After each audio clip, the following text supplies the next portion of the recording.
Right. Ajit, I want to bring you in here. The Justice Aruna Jagadeesan Commission that he speaks about very clearly indicts cops. It says that, so it names them.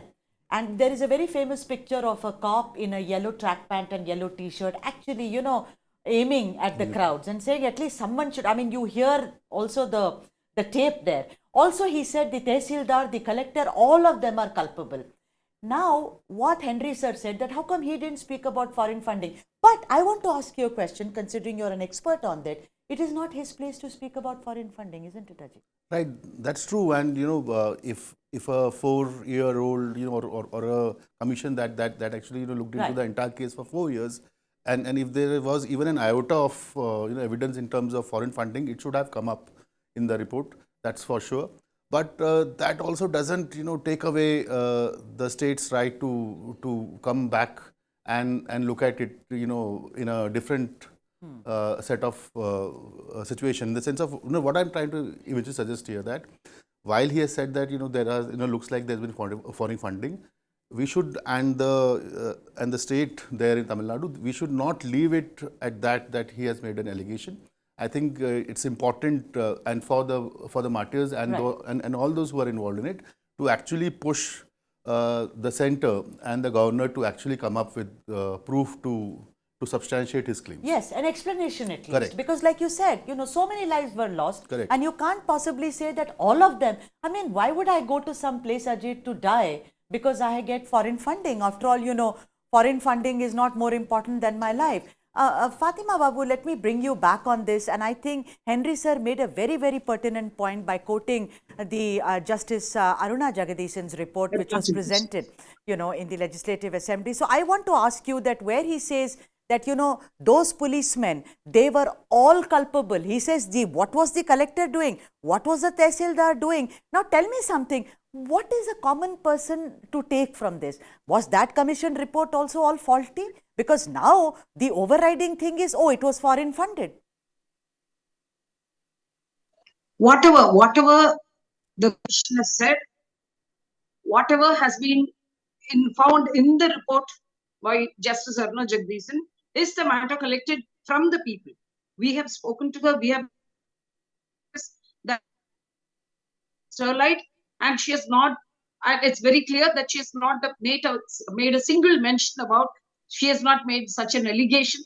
But for the governor to make such baseless allegations, holding such a high office, I suppose the highest office in the state governance, though not elected, he deserves the strongest condemnation, particularly because he holds such a high office, and to make such an allegation, baseless allegation against the people who are already victimized, adding insult to injury, is one of the worst things he can do. So, yeah, but I've seen that, a lot of leaders have come forward. Kanimori, because she's from Thoothukudi MP, so she's also protested. A lot of people have said, although, there is a constant slugfest and it's been going on for so many years since the DMK government took over, the slugfest between the governor and the dispensation, in Tamil Nadu. But I want to ask you, as someone who has helmed this movement, one of the key people, are you planning any movement, I mean, any kind of a protest against Governor Ravi? Fatima. Sudha, before answering that, whatever grouse the governor has with the government, he has to sort it out with the government. He has to talk about it with the leaders whom we have voted to power. First of all, it is wrong on his part to make an allegation such as this to people who are already hurt and humiliated in several ways. So, this coming from the governor cannot be looked at lightly. So, we are planning to sit together, get legal opinion, get the activists, all of them together. And whenever we are talking about the activists, we are talking as if it's only a small group of people who are out on the streets. No. On the 24th of March 2018, you would have seen almost 1.5 lakhs out on the I think we've lost street. connection. Yeah, doing all this, we'll have to consult all our people, we'll sit together, we'll plan, and we will ask for the removal of this governor. Right. Yes, I mean, we are planning to hold a consultation, get a legal opinion, and then to go in. Right. Henry sir, I want to bring you in because we are running out of time. I want to ask you something that, there are two aspects to this. One is the humanitarian aspect and the other is the political thing. There is a political slugfest, like I said, which has been going on and on. When you look at it through the prism of just humane, that people who died, that teenager who died, the mother of that teenager, etc., etc. Here is where I think we need some action from the administration to say this far and no further. You can talk about FCRA, sure, but you can't belittle the people who are dead. Do you have any hope from the Tamil Nadu government, Henry sir? See, this whole business of foreign funds has to be seen in the light of foreign funds versus Vedanta. Vedanta is not a Swadeshi movement representative in India. Vedanta is equally a global corporate company. And therefore, let's not think as if we are talking about something which is Swadeshi and there is some foreign fund conspiracy from outside come to break the Swadeshi movement.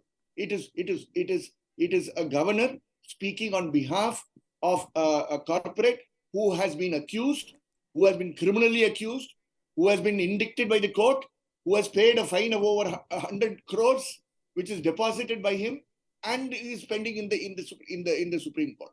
That said, I think people like us and people like me, many others in the human rights movement, continue to demand from Mr. M.K. Stalin that he ensures that the impunity is broken in Tuticorin and the Kakis who are indicted by a commission of inquiry with tons of evidence, which runs into thousands of pages, naming officers, naming personnel, that they are punished through a process of criminal investigation that is carried out by a special investigation team. This is what people want. People don't want any other favor, any more charity, any more doles, any more compensation. They want punishment. They want a process which will end in a punishment. That this cannot be repeated. You allow this to continue, Ambasamutrams will come up. Ambasamutrams will come up. Impunity leads to impunity. Please do not forget that. Ajit, I want you to have the last word. I mean, what do you make of this entire thing? Like we said, we've segregated FCRA on one side and the entire human aspect. How would you like to sum this up? And what do you think? Do you think the Honorable Governor has actually overstepped a little bit? Right. So to sum it up, I would say that the actual tussle and the actual suffering, which we should kind of put it differently. I think this whole suffering bit, that is for sure and real, and it should not be put to subject to the whole center versus state versus the governor tussle. I think that should be some amount of humane element has to come in, given the fact that. And one more important thing, the last word here, which is something that I think we have not spoken about, is eventually it's all about livelihood as well. So like we have thousands of people who are out of jobs as well. So how do we come to a closure, and where we also ensure justice, but also ensure that people get to live a dignified life. Yeah, but then that hasn't happened, like Fatima said very clearly, that rehabilitation has really not happened. I think this topic is not going anywhere. It will get only hotter as the days proceed. Let me thank Henry Tiffin and also Fatima Babu for joining us on this broadcast. And also thanks are due to you, Ajay Kumar, for joining us. For all the news and analysis, keep watching News9 Live.